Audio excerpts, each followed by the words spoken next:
Hello friends, welcome to my YouTube channel.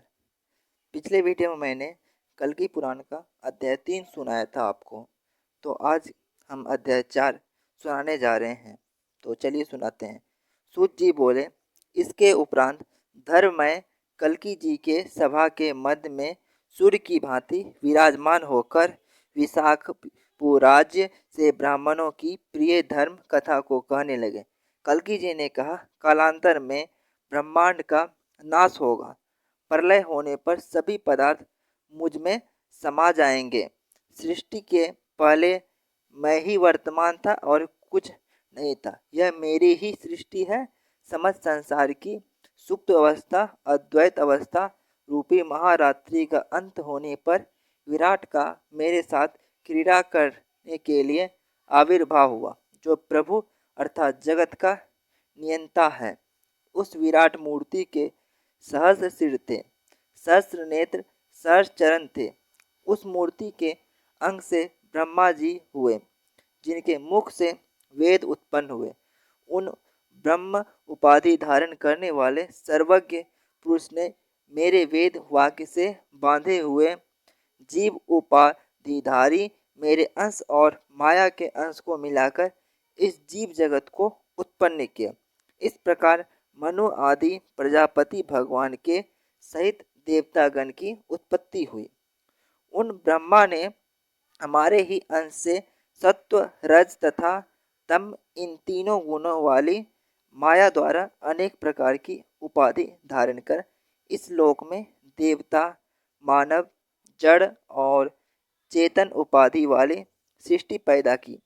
माया सृष्टि को बचाने वाला मेरा अंश अंत में जाकर मुझ में ही मिल जाएगा। इस प्रकार ब्राह्मण जो मेरे शरीर हैं वे मेरे आत्मस्वरूप हैं। इस संसार में ब्राह्मण यज्ञ, अध्ययन तथा उत्तम कार्यों से मेरा उद्धार करते हैं। तप दानादि कर्म से मेरी सेवा करते हैं, मेरा नाम लेते हैं और मुझे याद करते हैं। वेद मेरी पूर्ण मूर्ति है। ब्राह्मण वेदों के बोलने वाले हैं। जिस प्रकार वे मुझे याद करते हैं तथा प्रसन्न करते हैं, देवादि कोई भी उस पर प्रकार मुझे प्रसन्न नहीं कर सकते। इसी कारण ब्राह्मणों द्वारा प्रचारित वेदों से 3 लोकों के निवासीगण परिपुष्ट हो रहे हैं। जगत निवासी मेरे शरीर हैं और उस शरीर को पुष्ट करने में ब्राह्मण श्रेष्ठ हैं। इसीलिए शुद्ध और सत्व गुणों का आश्रय लेकर ब्राह्मणों को नमस्कार करता हूँ। मेरे नमस्कार करने पर वैखिलाश्रय ब्राह्मण अन्यगण मुझे जगन्मय समझकर मेरी सेवा करते हैं। विशाखपुर राज्य बोले, बताइए ब्राह्मण के लक्षण क्या हैं? वे आपकी भक्ति कैसे करते हैं? जिस भक्ति के करने से आपकी कृपा से ब्राह्मणों के वाक्य बाण स्वरूप हो गए हैं।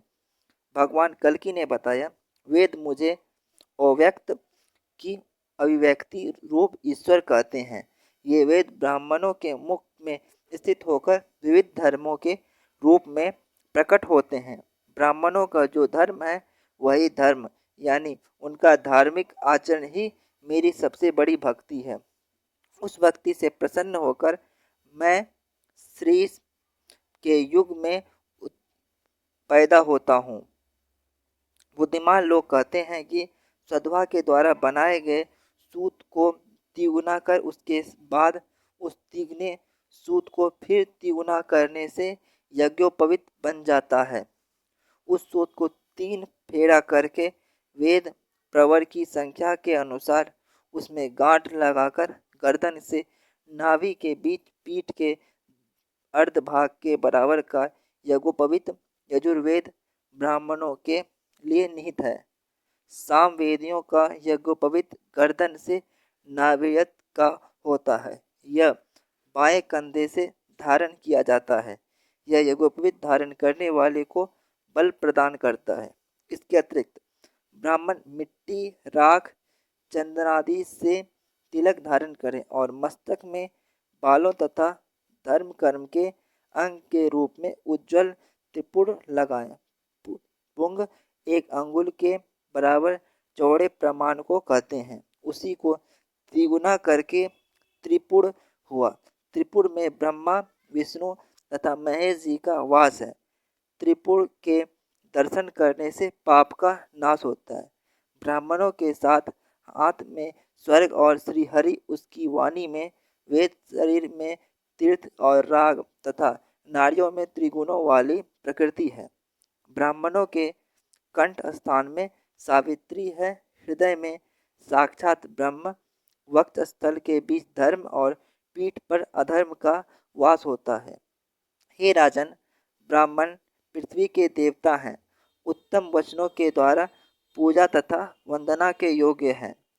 चारों ओर आश्रमों के कर्तव्यों में कुशल और मेरे धर्म को चलाने वाले हैं।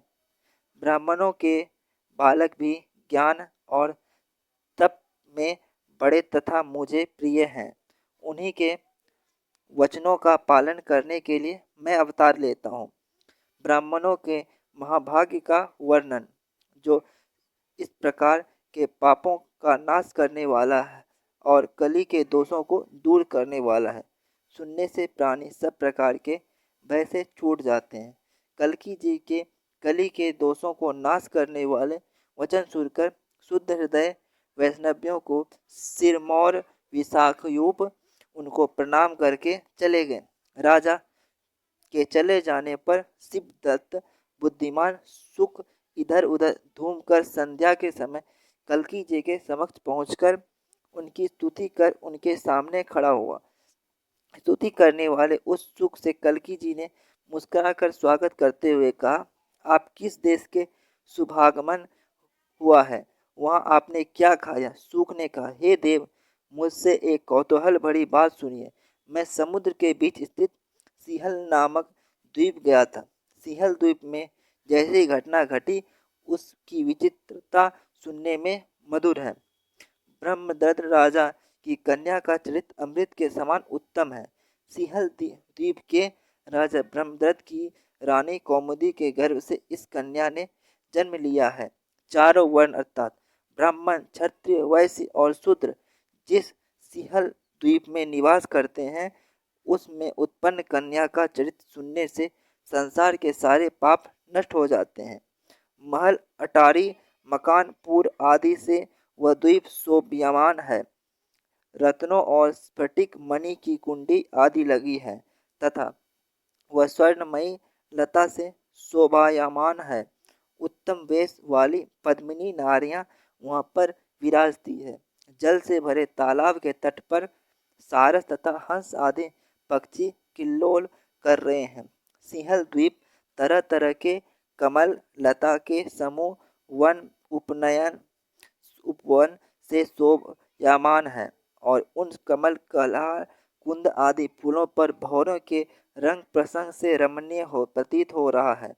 सिंहल देश का स्वामी राजा बृहद्रथ अत्यंत बलवान और पराक्रमी है।